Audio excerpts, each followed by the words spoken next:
Hello students. तो आज हम पढ़ेंगे ज्योग्राफी चैप्टर नंबर 5 का part 4। So what are the factors which affect the location of any industry? Means whenever any person or government think about to establish any industry, what are the points which come first in the mind of any industrialist? Why they cannot establish it anywhere? Okay, there are some factors which affect the location of the industry. So what are these factors? First of all, the availability of raw materials, land, water, labor, power supply, capital, transport system and market. ठीक है, हर एक industry को कोई ना कोई raw material चाहिए। तो industrialist जो भी इंडस्ट्री स्टैब्लिश करना चाहते हैं उसका रॉ मटेरियल उनको कैसे कम दाम पर आसानी से मिल सकता है, जहाँ पे भी रॉ मटेरियल होता है इंडस्ट्रियलिस्ट वहीं पर उससे रिलेटेड इंडस्ट्री को स्टैब्लिश करते हैं। Then after land, industrialists mostly prefer to flat land. Okay, if the land is rough, hilly region, ठीक है, these regions are avoided because transportation system is not good there and building cannot establish easily there. So they mostly prefer the flat land. Proper water supply should be there. Labor, okay, workers are necessary for doing the work in industry. So it is also very important that skilled and unskilled both type of labor should be easily get to work. Then power supply, electricity facility should be available there. Capital, money, ठीक है, अगर ज़्यादा पैसा होगा तो large scale industry establish की जा सकती है, अगर कम पैसा होगा तो स्मॉल स्केल इंडस्ट्री इस्टेब्लिश की जाएगी। प्रॉपर ट्रांसपोर्टेशन सिस्टम होना चाहिए, ठीक है, क्योंकि कोई भी सामान अगर फैक्ट्री में बन गया है so how it will reach up to the market, definitely with the help of the transportation system. So there should be proper roadways, railways और एयरवेज, ठीक है, ये सारे वो जो आपके ट्रांसपोर्टेशन सिस्टम है उसको भी ध्यान में रख कर के इंडस्ट्री इस्टेब्लिश की जाती है. And most important thing is market, ठीक है, जो भी चीज़ फैक्ट्री में बन रही है उसको उसको उसको बेचना है, ठीक है, तो अगर मार्केट अवेलेबल है, उसकी डिमांड है, तभी वो इंडस्ट्री तभी उस इंडस्ट्री को इस्टेब्लिश करने की कोशिश की जाएगी. And also that industry may be located in a backward region when government provide incentives like subsidized power, lower transport cost and other infrastructure. कभी कभी क्या होता है कि इंडस्ट्री कुछ ऐसे एरिया में भी स्टैब्लिश की जाती है जो बैकवर्ड होते हैं, जहाँ पे सारे जो फैक्टर्स हैं वो अवेलेबल नहीं होते हैं, but still government initiate the industrialist to establish the factory. So what the government do, government provide them the subsidized power supply. मतलब उस एरिया में अगर आप इंडस्ट्री को इस्टेब्लिश करेंगे तो वहाँ पर आपको कम दाम पर इलेक्ट्रिसिटी मिलेगी, वहाँ पर ट्रांसपोर्टेशन कॉस्ट आपको जो है आपका जो है कम हो जाएगा, टैक्स में कुछ बेनिफिट मिलेगा, other infrastructure facility are provided by the government to facilitate the industrialist. Now the question is that why government do so? Why government means try to help the industrialist? So the reason is that to generate more employment, ठीक है, ज़्यादा से ज़्यादा लोगों को employment मिल सके, इसलिए भी गवर्नमेंट बैकवर्ड रीजन में इंडस्ट्री को इस्टेब्लिश करने के लिए हेल्प करती है, ठीक है, to develop the relatively lesser developed area, to accelerate the process of industrialisation and urbanisation. क्योंकि जब कोई एक बड़ी फैक्ट्री इस्टेब्लिश होगी तो उसको सपोर्ट देने के लिए बहुत सारी छोटे छोटे फैक्ट्री भी आसपास जो है बनने लगेगी. इसके अलावा वहाँ पे हेल्थ सेक्टर आ जाएगा, एजुकेशन सेक्टर आ जाएगा, प्रॉपर ट्रांसपोर्टेशन सिस्टम डेवलप होगा, तो इस तरीके से अर्बनाइजेशन को बढ़ाने में हेल्प मिलेगा. and the most important thing that our government aim is to promote the equality, है ना, to remove the regional disparity. तो इसलिए to reduce the regional inequality and to promote the socio-economic development, government help the industrialist uh, in establishing industry. So second thing, अब आप देखेंगे कि industrial system के बारे में. हाँ, कोई भी जो इंडस्ट्री होती है उसमें उसमें एक प्रोसेस होता है. जैसे कि कंप्यूटर होता है, तो कंप्यूटर में तीन चीज़ें होती है. आप जब कंप्यूटर पढ़ना शुरू करेंगे तो आपको तीन चीज़ें बताई जाएगी: input, output and processing. What is input? जैसे आपको ऐड करना है 2+4, तो आप 2+4 कंप्यूटर को ऑर्डर देते हैं, इंस्ट्रक्शन देते हैं 2+4. सो 2 and 4 ये क्या है? इनपुट है. फिर कंप्यूटर उसको अपने 2+4 कहा तो उसको उसका मतलब उसे ऐड करना है. तो this instruction you have given to computer, you have to add it. So computer will add it. ठीक है, 2+4. अभी फिर स्क्रीन पे वो क्या दिखा देगा कि 2+4 को जोड़ने पे क्या आया? 6 आया. सो 6 इज द आउटपुट. तो कंप्यूटर के लिए इनपुट क्या था? 2+4. उसने उसको ऐड किया. Then after it show the output. तो किसी भी सिस्टम में तीन चीजें होती हैं: इनपुट, प्रोसेस एंड आउटपुट. तो in the same way there is the in so, same process follow in industrial system also. Industrial system consists of input, process and output. So what is input? Inputs for the industry are raw material, labor, land, transport, power supply. Okay, so these are the inputs for any industry. What will happen in processing? In the processing, various type of activity involve which convert the raw material into finished products, and ultimately the end product and the income earned from it, this is the output. ठीक है, जैसे कि cotton है, तो जैसे कि एक जो कॉटन से क्या बनाना है? शर्ट बनाना है. तो कॉटन से शर्ट बनाने के लिए हमें क्या क्या रॉ मटेरियल चाहिए, क्या क्या इनपुट्स चाहिए? कॉटन चाहिए, ह्यूमन लेबर चाहिए, एक फैक्ट्री चाहिए, ट्रांसपोर्टेशन सिस्टम चाहिए. These are the inputs. ठीक है, उसके बाद लैंड भी चाहिए इनपुट में. देन आफ्टर प्रोसेसिंग होगी, उसका क्लीनिंग होगा, ginning, spinning, then after weaving, dyeing, printing. इस तरीके से रिजल्ट में क्या मिल जाएगा? शर्ट मिल जाएगा. तो in all industrial system input, process, output are involved. Industrial region of India. What is the mean of industrial region? Industrial regions emerge when a number of industry locate close to each other and share the benefit of their closeness. अभी मैंने आपको क्या बताया? Industry को establish करने के लिए कौन कौन से फैक्टर्स रिस्पॉन्सिबल हैं, जैसे कि land, labour, market, raw material, power supply, land, transport.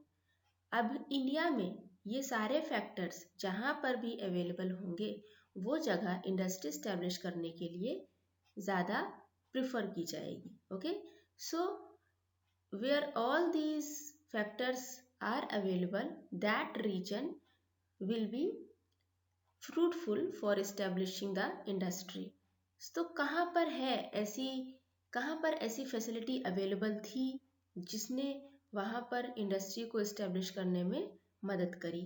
So in India there are 6 major and 6 minor industrial region. So one by one we will have a look over it. इस जगह को बहुत ही ध्यान से देखिए.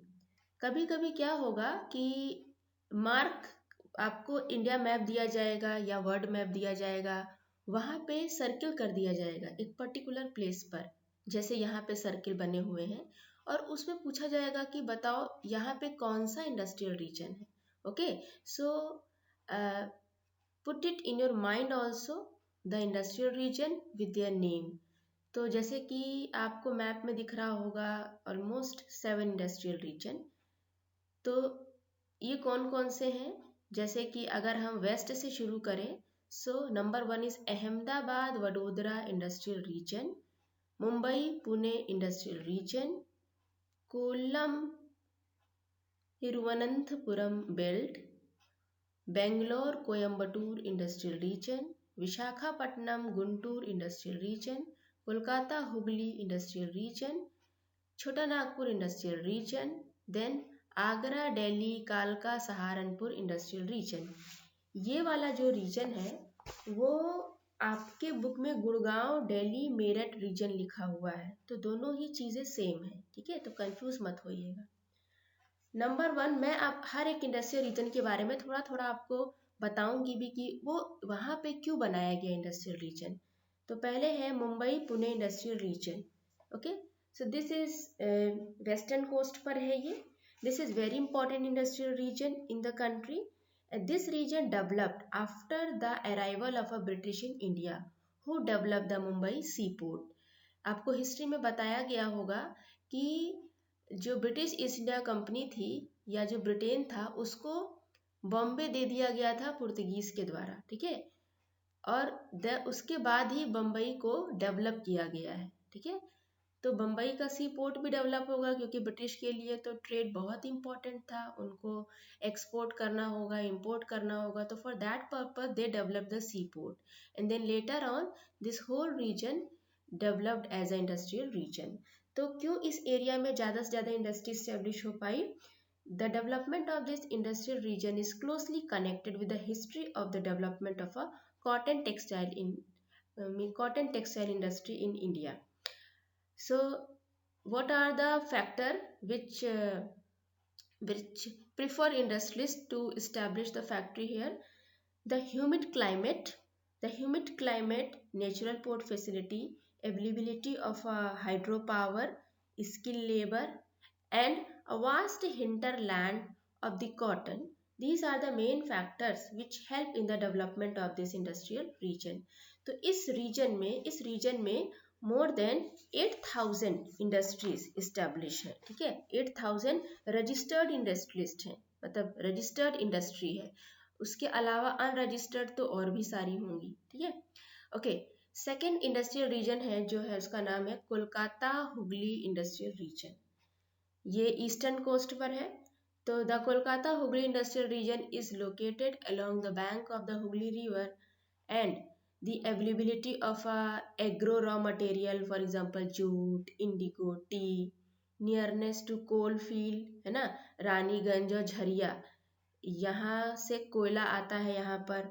Abundance of water is available, cheap labour and facility of export है ना, easily आप सामान को बनाकर एक्सपोर्ट कर सकते हैं जो है ओशियन के रास्ते। तो इस वजह से यहाँ पर ज़्यादा से ज़्यादा इंडस्ट्री का ग्रोथ हुआ है। There are over 10,000 registered industrial factory in this region in which 20 lakh peoples are engaged. Okay okay, so next हम देखेंगे industrial region that is the Ahmedabad Vadodara region. दिखाई दे रहा होगा गुजरात और महाराष्ट्र को एरिया को कवर करते हुए ये इंडस्ट्रियल रीजन इस्टेब्लिश किया गया है। So this is the third largest industrial region in the country and the main cause behind the development of this industrial region is the availability of the cotton, availability of the cheap labor, skilled and unskilled, and port facility and nearness of the power plant, ठीक है। तो ये सभी चीज़ें हैं जो यहाँ पर इंडस्ट्रियल रीजन को डेवलप करने में हेल्प की है। यहाँ पर भी आपको 11,000 से ज़्यादा रजिस्टर्ड फैक्ट्री है, इसमें कि 15 लाख वर्कर काम, over 15 lakhs workers are working here. Then next important is आपका बेंगलुरु कोयम्बटूर रीजन है, ठीक है। So this area is stretched over the state of Tamil Nadu and the southern part of Karnataka, ठीक है।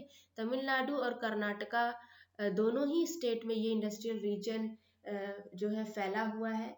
And this industrial region is well known for the cotton and silk textile, leather good, oil mill, coffee processing industry, क्योंकि कर्नाटका में coffee का production होता है, तो यहाँ पर कॉफ़ी प्रोसेसिंग इंडस्ट्री के लिए जाना जाता है ये रीजन। Okay, then very very important is the place that is Chota Nagpur industrial region. ये बहुत इंपॉर्टेंट इंडस्ट्रियल रीजन है और आपके एग्जाम में बहुत पॉसिबिलिटी है इस इंडस्ट्रियल रीजन के बारे में आपसे पूछा जाए।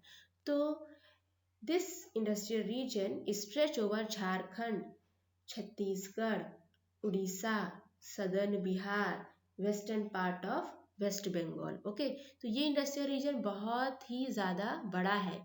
तो ये लगभग 4 स्टेट में फैला हुआ है, Chhattisgarh, Bihar, West Bengal, Orissa and southern Bihar, 5 state में फैला हुआ है, सॉरी। ठीक है, and this region is rich in the fossil fuel, metallic and non metallic mineral, power is available here. ये एक ऐसा रीजन है जिसको कि हम अपने भारत का मिनरल हाउस कहते हैं।